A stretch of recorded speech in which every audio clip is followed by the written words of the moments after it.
Assalamualaikum warahmatullahi wabarakatuh. Perkenalkan, saya Musdalifah, PBA 3A dengan NIM 2314023. Dan teman saya, perkenalkan, nama saya Dia Purnarmasari, PBA 3A dengan NIM 2314002. Baiklah, video ini kami buat untuk memenuhi tugas mata kuliah Ilmu Lugha yang dimana mata kuliah ini diampu oleh Bapak Muhammad Taib Rizki. Dan di sini kami akan menjelaskan tentang linguistik. Selamat menyaksikan. Baiklah, di sini saya akan menjelaskan tentang konsep linguistik atau hakikat dan karakteristik bahasa. Kata linguistik diturunkan dari bahasa Latin yaitu lingua yang berarti bahasa. Ilmu linguistik sering juga disebut dengan ilmu linguistik umum atau general linguistik. Artinya, ilmu linguistik itu tidak hanya mengkaji bahasa saja, melainkan mengkaji seluk-beluk bahasa. Pada umumnya, bahasa juga menjadi alat interaksi sosial manusia. Selanjutnya, hakikat bahasa. Hakikat bahasa adalah sistem lambang bunyi yang digunakan oleh manusia untuk berkomunikasi, bekerja sama, dan mengidentifikasikan diri. Bahasa juga memiliki beberapa sifat, yaitu yang pertama, bahasa bersifat indah. Bahasa bersifat indah karena bahasa mengandung irama dan tempo yang merupakan unsur pokok dalam seni. Yang kedua, bahasa bersifat manusiawi. Bahasa bersifat manusiawi karena bahasa dapat berkembang seiring dengan penggunaan oleh manusia.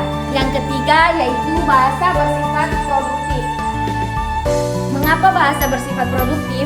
Karena dalam artian bahasa memiliki kemampuan untuk menjelaskan dan mengungkapkan berbagai macam kalimat, ide atau pesan yang tak terbatas. Meskipun unsur-unsur yang terbatas seperti kata aturan atau tata bahasa. Selanjutnya, karakteristik bahasa. Karakteristik bahasa adalah ciri atau tanda yang membedakan satu bahasa menciptakan keunikan dalam ujarannya atau dalam ucapannya.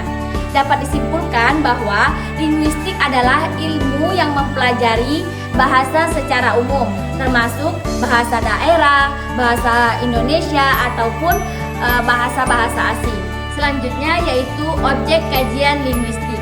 Objek kajian linguistik mencangkup berbagai aspek bahasa yang dipelajari dari berbagai sudut pandang. Berikut ini adalah objek utama dalam kajian linguistik. Yang pertama yaitu fonologi atau ilmu saut. Fonologi atau ilmu saut ini mempelajari bunyi bahasa dari sistem bunyi dalam suatu bahasa. Ilmu fonologi ini juga mencangkup bagaimana bunyi dihasilkan, dipahami, dan diorganisasikan dalam suatu sistem bahasa. Yang kedua yaitu morfologi atau ilmu sorof, di mana morfologi ini mempelajari struktur kata, termasuk proses pembentukan kata dan komponen kata seperti akar kata, akar kata, imbuhan, dan morfem atau unit kecil dalam bahasa yang memiliki makna. Yang ketiga yaitu sintaksis atau ilmu nahwu, di mana sintaksis atau ilmu nahwu ini mempelajari struktur kalimat dan aturan-aturan yang menentukan bagaimana kata-kata disusun menjadi frase, klausa, atau kalimat. Yang keempat yaitu semantik atau ilmu dilala. Semantik atau ilmu dilala ini mempelajari makna kata, frase, dan kalimat. Semantik fokus pada bagaimana makna dihasilkan dan dipahami oleh suatu bahasa.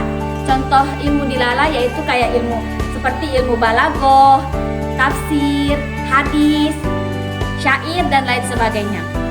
Selanjutnya yaitu yang kelima yaitu pragmatik atau ilmu tadawur.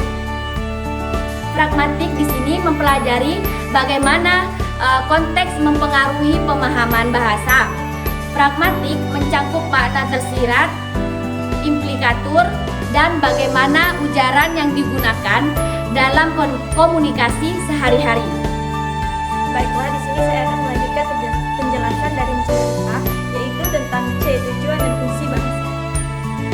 Tujuan fungsi bahasa yang A, tujuan bahasa yang pertama untuk berkomunikasi. Komunikasi bahasa dan digunakan sebagai alat utama untuk menyampaikan pikiran, perasaan, dan informasi antar individu. Yang kedua yaitu ekspresi diri.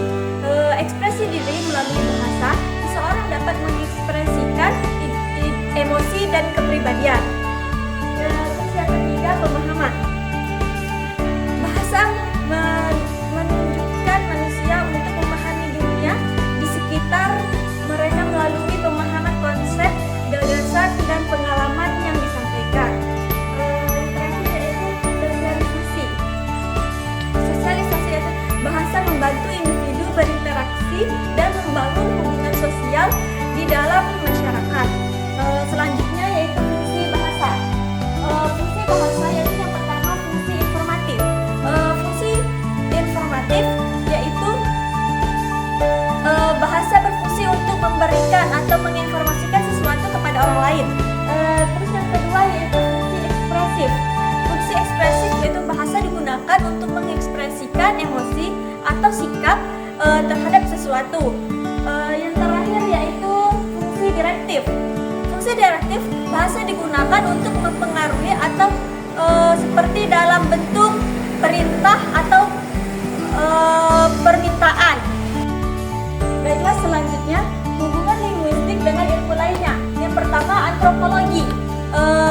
Antropologi yaitu linguistik membantu memahami bagaimana bahasa mencerminkan kebudayaan dan cara berpikir suatu kelompok masyarakat. Yang kedua yaitu psikologi.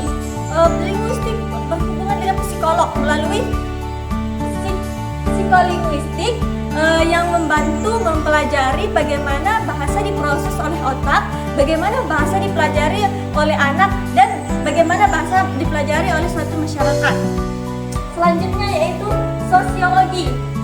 Sosiologi atau linguistik atau mempelajari bagaimana bahasa dipengaruhi oleh faktor-faktor sosial seperti status sosial dan lainnya. Dan selanjutnya yaitu dalam filsafat bahasa. Dalam filsafat bahasa, linguistik digunakan untuk memahami konsep-konsep fundamental seperti makna, kebenaran, dan referensi. Dan itulah hubungan linguistik dengan ilmu lainnya. Baiklah, sekian presentasi dari kelompok kami. Baiklah teman-teman, mungkin hanya itu yang dapat kami sampaikan. Apabila ada kata salah, kami mohon maaf. Dan kepada Allah kami mohon ampun. Wabillahi taufiq wal hidayah. Wassalamualaikum warahmatullahi wabarakatuh. Ilaliko.